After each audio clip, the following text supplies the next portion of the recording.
ऐसा माना जाता है कि भारत में 20 लाख से अधिक हिंदू मंदिर हैं। ये मंदिर भारतीय संस्कृति और जीवन शैली की विविधता को दर्शाते हैं। भारत की मंदिर वास्तुकला ने हमेशा एक अंतर्निहित परिप्रेक्ष्य प्रदर्शित किया है। ये परिप्रेक्ष्य भावना, स्थान और समय का प्रतीक है। हिंदू मंदिरों के निर्माण से संबंधित कला और वास्तुकला को शिल्प शास्त्र में अच्छी तरह से परिभाषित किया गया है। ये भारत की 3 मुख्य मंदिर स्थापत्य शैलियों अर्थात नागर या उत्तरी शैली, द्रविड़ या दक्षिणी शैली और वैसे या मिश्रित शैली को संदर्भित करता है। नागर शैली की मुख्य विशेषताओं में गर्भगृह, शिखर, घुमावदार टॉवर और मंडप प्रवेश कक्ष शामिल हैं। नागर शैली धीरे धीरे विकसित हुई क्योंकि पहले के मंदिरों में केवल एक शिखर होता था, जबकि बाद के मंदिरों में कई शिखर होते थे और गर्भगृह हमेशा सबसे ऊंचे शिखर के नीचे पाया जाता था। खजुराहो के मंदिर नागर शैली के मंदिरों के अद्भुत उदाहरण हैं क्योंकि इनमें एक गर्भगृह, एक संकीर्ण आंतरिक कक्ष, अंतरा, एक ट्रांसेप्ट महामंडप, अतिरिक्त सभागार, अर्ध मंडप, एक मंडपम या मध्य भाग और एक प्रदक्षिणा शामिल है। वहां एक रास्ता है जिसमें बड़ी बड़ी खिड़कियों से रोशनी आती है। अपने अलंकृत मंदिरों के लिए प्रसिद्ध खजुराहो का निर्माण 900 ईस्वी और 1130 ईस्वी के बीच चंदेल शासकों द्वारा किया गया था।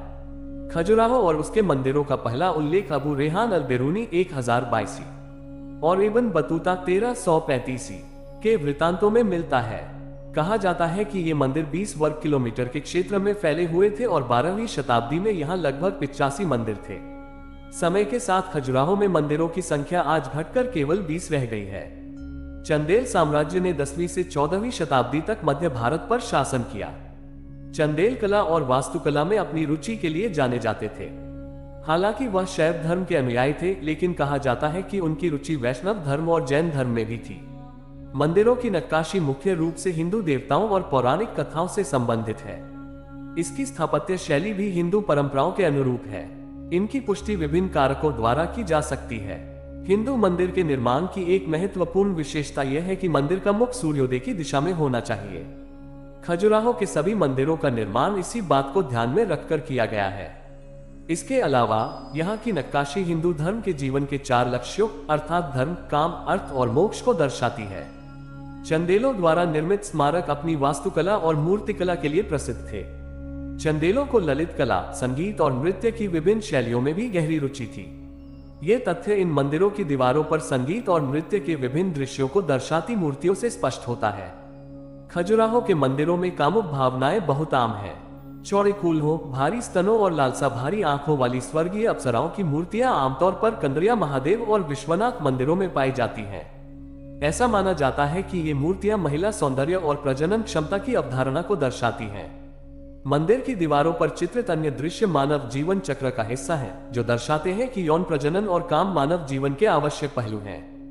खजुराहो के मंदिरों के अध्ययन का मुख्य केंद्र बिंदु मूर्तियां रही हैं। इन मंदिरों की दीवारों पर उस समय की कुछ बेहतरीन मूर्तियां मौजूद हैं, जो खजुराहो को कलात्मक उत्कृष्टता का केंद्र बनाती हैं। ऐसा माना जाता है कि इस मंदिर में 5 अलग अलग प्रकार की मूर्तियां हैं। पंथ मूर्तियां परिवार पक्ष, आवरण, भगवान, अप्सराएं और सुंदरियां विभिन्न विषयों, नर्तकियों, संगीतकारों, शिष्यों और घरेलू दृश्यों को दर्शाने वाली गैर धार्मिक मूर्तियां। पौराणिक जीव, व्याल, शार्दूल और अन्य जानवर मूर्तियों और कामुक छवियों के ये समूह दैनिक जीवन के दृश्यों को दर्शाते हैं। इन मंदिरों के इतिहास से कई कहानियां जुड़ी हुई हैं। एक परिकल्पना के अनुसार इन मंदिरों का निर्माण शिव शक्ति संप्रदाय के प्रसार का एक हिस्सा माना जा सकता है। एक और परिकल्पना यह है कि ये मंदिर देवदासियों का प्रतिनिधित्व करते हैं, जो कभी मंदिर की गतिविधियों का प्रमुख हिस्सा थी। मगध, मालवा और राजपूताना की सबसे खूबसूरत महिलाओं को देवदासी के रूप में प्रशिक्षण के लिए खजुराहो के मंदिरों में लाया जाता था। लोग कहते हैं कि मंदिरों की भीतरी और बाहरी दीवारों पर चित्रित सुरसुंदरियां वास्तविक जीवन से ली गई थीं और उन्हें देवी देवताओं की मूर्तियों के साथ स्थापित किया गया था। एक अन्य अवधारणा के अनुसार ये मूर्तियां एक सामान्य मनुष्य के जीवन चक्र को प्रदर्शित करती हैं। आज इन मंदिरों के निर्माण का वर्णन करने वाला कोई लिखित ग्रंथ नहीं होने के कारण ये निश्चित रूप से कहना मुश्किल है कि इनमें से कौन सी परिकल्पना सही है। इन मूर्तियों के निर्माण के पीछे का उद्देश्य चाहे जो भी हो, हम निश्चित रूप से जानते हैं कि हमें आज मौजूद मूर्तियों के सबसे अलंकृत, जटिल और सुंदर सेटों में से एक उपहार में मिला है। खजुराहो के मंदिरों को पश्चिमी समूह, पूर्वी समूह और दक्षिणी समूह में बांटा गया है। खजुराहो के मंदिरों की वास्तुकला बहुत जटिल है। इन मंदिरों के मुख्य घटक हैं गर्भगृह, एक संकीर्ण ड्योढ़ी या अंतराल वाला महामंडप एक बड़ा हॉल, अर्ध मंडप और मंडप जो छोटे अतिरिक्त सभागार हैं।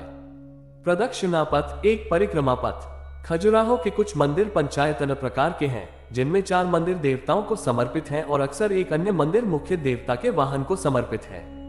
ऐसा माना जाता है कि खजुराहो के मंदिरों का निर्माण केन नदी के पूर्वी तट पर पन्ना खदानों से निकले हल्के रंग के बलुआ पत्थर से किया गया था। मंदिरों के निर्माण में लोहे की कीलों का भी प्रचुर मात्रा में प्रयोग किया गया है। कुछ अन्य छोटे मंदिर बलुआ पत्थर और ग्रेनाइट के मिश्रण से बनाए गए हैं। पश्चिमी मंदिर समूह पश्चिमी समूह के मंदिर बमीठा राजनगर रोड के पश्चिम में शिव सागर झील के तट पर स्थित हैं। इनमें शैव और वैष्णव संप्रदाय को समर्पित 7 मंदिर शामिल हैं। एक 64 योगिनी मंदिर। यह मंदिर शिव सागर झील के दक्षिण पश्चिम में एक निचली चट्टान पर स्थित है। उत्तर पूर्व और दक्षिण पश्चिम दिशा में स्थित यह खजुराहो का एकमात्र मंदिर है जो पूरी तरह से ग्रेनाइट से निर्मित है। मंदिर एक विशाल मंच पर खड़ा है और इसका प्रांगण 104 फीट लंबा और 60 फीट चौड़ा है।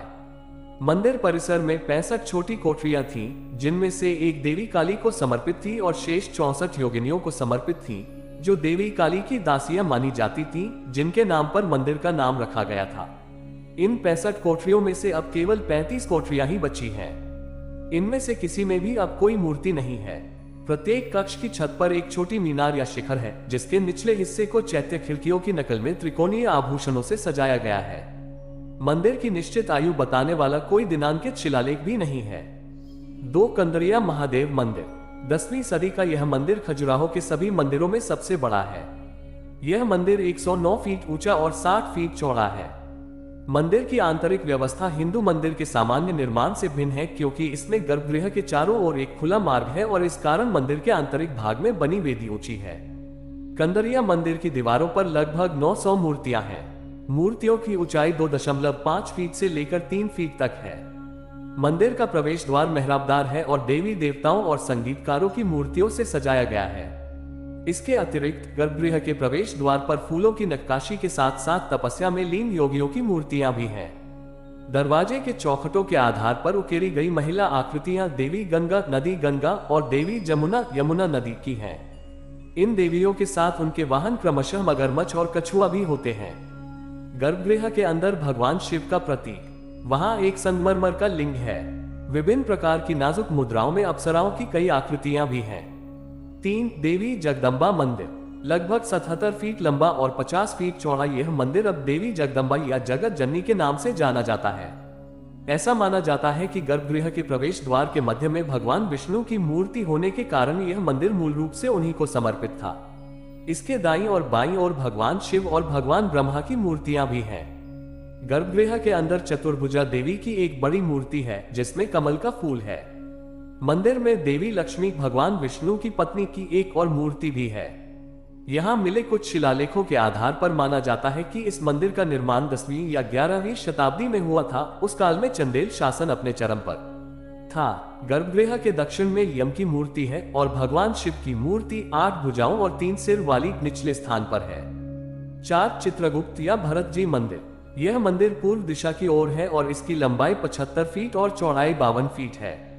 सूर्य देव को समर्पित इसके गर्भगृह में सूर्य देव की एक मूर्ति है, जिसमें ऊंचे जूते पहने हुए और 7 घोड़ों द्वारा खींचे जाने वाले रथ को चलाते हुए दर्शाया गया है।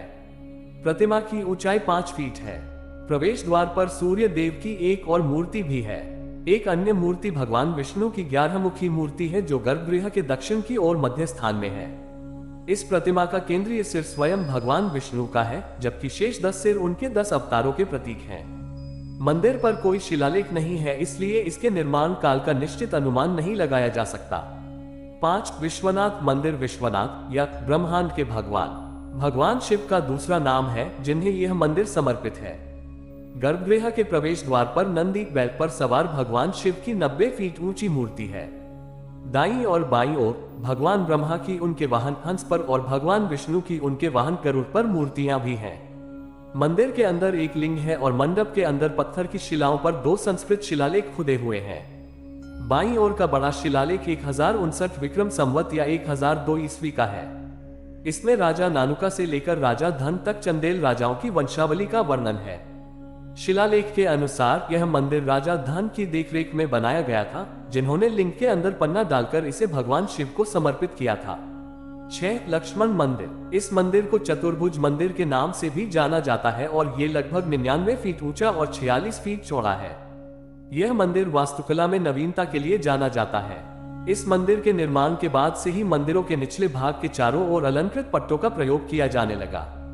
ये थालियां अप्सराओं की सुंदर मूर्तियों से सजी हुई थीं। मंदिर के प्रवेश द्वार पर एक सुंदर मेहराब है और मंडप की छत को शानदार आभूषणों जैसे पायदान और छेद वाले घेरे से सजाया गया है। गर्भगृह के प्रवेश द्वार पर भगवान ब्रह्मा और भगवान शिव की मूर्तियों के साथ देवी लक्ष्मी की एक मूर्ति है। ऐसा माना जाता है कि इस मंदिर का निर्माण 11वीं शताब्दी के आसपास हुआ था। पश्चिमी परिसर के अंदर अन्य महत्वपूर्ण मंदिरों में लालगुआन महादेव मंदिर, नंदी मंदिर, पार्वती मंदिर, महादेव मंदिर और वराह मंदिर शामिल हैं। पूर्वी समूह के मंदिर। पहले समूह के मंदिर खजुराहो गांव के बहुत करीब स्थित हैं। इस परिसर में 3 हिंदू और 3 बड़े जैन मंदिर हैं, घंटाई मंदिर, आदिनाथ मंदिर और पार्श्वनाथ मंदिर। हिंदू मंदिर भगवान ब्रह्मा, वामन और जवारी को समर्पित हैं। एक ब्रह्मा मंदिर। ऐसा माना जाता है कि खजुराहो सागर झील के तट पर स्थित इस मंदिर के गर्भगृह में स्थित 4 मुख वाली चतुर्मुख मूर्ति संभवतः भगवान शिव की हो सकती है, लेकिन स्थानीय लोगों ने इसे गलती से भगवान ब्रह्मा की मूर्ति मान लिया है। उपासक। गर्भगृह के केंद्र में और पश्चिमी खिड़कियों पर भगवान विष्णु की मूर्तियां हैं। ये खजुराहो के कुछ मंदिरों में से एक है जो ग्रेनाइट और बलुआ पत्थर से बना है। ऐसा माना जाता है कि इस मंदिर का निर्माण 9वीं शताब्दी के अंत या 10वीं शताब्दी की शुरुआत में किया गया था। 2 वामन मंदिर। यह मंदिर ब्रह्मा मंदिर के उत्तर पूर्व की ओर स्थित है और इस मंदिर की लंबाई लगभग 63 फीट और चौड़ाई 46 फीट है और यह एक असाधारण ऊंचे मंच पर खड़ा है। गर्भगृह के अंदर भगवान विष्णु के वामन अवतार की 5 फीट ऊंची सुंदर मूर्ति है। इसमें विष्णु के अन्य अवतारों की आकृतियां भी उत्कीर्ण हैं, जिनमें भगवान ब्रह्मा की आकृति भूमि स्पर्श मुद्रा में दर्शाई गई है। गर्भगृह के चारों ओर ऊपरी पंक्ति में दक्षिण में भगवान ब्रह्मा अपनी पत्नी के साथ और उत्तर में भगवान विष्णु अपनी पत्नी के साथ प्रदर्शित हैं। निचली पंक्ति में वराह, नरसिम्हा और वामन की आकृतियां हैं। 3 घंटाई मंदिर। मंदिर का नाम जंजीरों पर लटकी घंटियों से लिया गया है जो मंदिर में द्वारमंडपम के स्तंभों को सुशोभित करती हैं।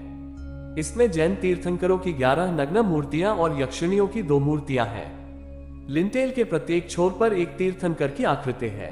बाईं ओर की 9 छवियां 9 ग्रहों नवग्रह का प्रतिनिधित्व करती हैं। द्वारमंडप के स्तंभों को सींग वाले सिर या कीर्तिमुख की पट्टियों के साथ साथ तपस्वियों और गंधर्वों की छवियों से सजाया गया है।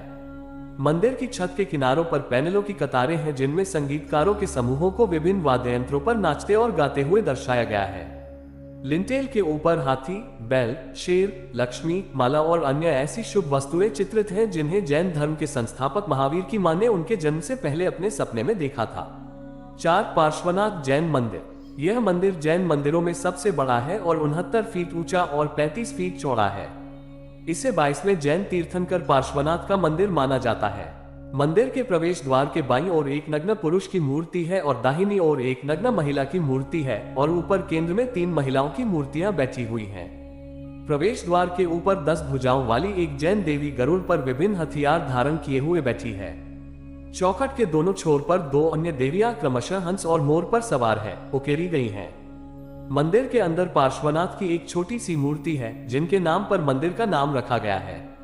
दरवाजे की चौखट पर 10वीं या 11वीं शताब्दी के अक्षरों में तीर्थयात्रियों के 3 छोटे शिलालेख हैं और संभवतः इसी अवधि के दौरान मंदिर का निर्माण किया गया था।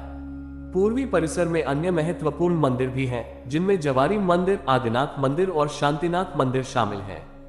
मंदिरों का दक्षिणी समूह। दक्षिणी समूह में दुलादेव और जटाकारी मंदिर शामिल हैं। एक दुलादेव मंदिर। यह मंदिर खजुराहो के मुख्य मंदिरों से लगभग 1.5 मील दूर है और मूल रूप से शिव पंथ को समर्पित था। 70 फीट ऊंचे और 41 फीट चौड़े इस मंदिर में 5 कक्ष हैं। इसमें चतुर्भुज गण और शंख से युक्त नक्काशी का एक अनूठा सेट है। ऐसा माना जाता है कि इस मंदिर का निर्माण 10वीं शताब्दी के आसपास हुआ था। 2 जटकारी या चतुर्भुज मंदिर। यह पश्चिमुखी मंदिर जटकरी गांव के पास स्थित है। ये भगवान विष्णु को समर्पित है और गर्भगृह में उनकी लगभग 9 फीट ऊंची प्रतिमा स्थापित है। भगवान विष्णु की 4 भुजाओं वाली मूर्ति मुकुट और अन्य आभूषणों से सुशोभित है। प्रतिमा का ऊपरी दाहिना हाथ अभय मुद्रा में उठा हुआ है और उस हथेली पर एक गोलाकार निशान है, जबकि बाएं हाथ में कमल का डंठल और एक स्ट्रिंग से बंधी एक पवित्र पुस्तक है। गर्भगृह के बाहरी हिस्सों को हिंदू देवताओं की मूर्तियों की 3 पंक्तियों से सजाया गया है। मंदिरों के औपचारिक डिजाइन में 1000 साल पुराने कारीगरों ने इस प्रकार संपूर्ण जीवन चक्र बनाए हैं और हिंदू और जैन देवताओं के विभिन्न पहलुओं को चित्रित किया है।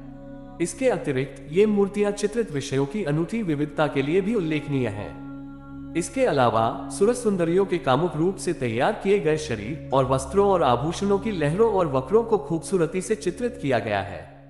इस प्रकार खजुराहो के मंदिर संभवतः प्रारंभिक काल में हमारे देश की कला का सबसे मानवतावादी प्रतिनिधित्व है। मुझे आशा है कि आपको मेरे वीडियो में साझा की गई जानकारी पसंद आई होगी। कृपया लाइक करें, शेयर करें और सब्सक्राइब करना न भूलें। धन्यवाद।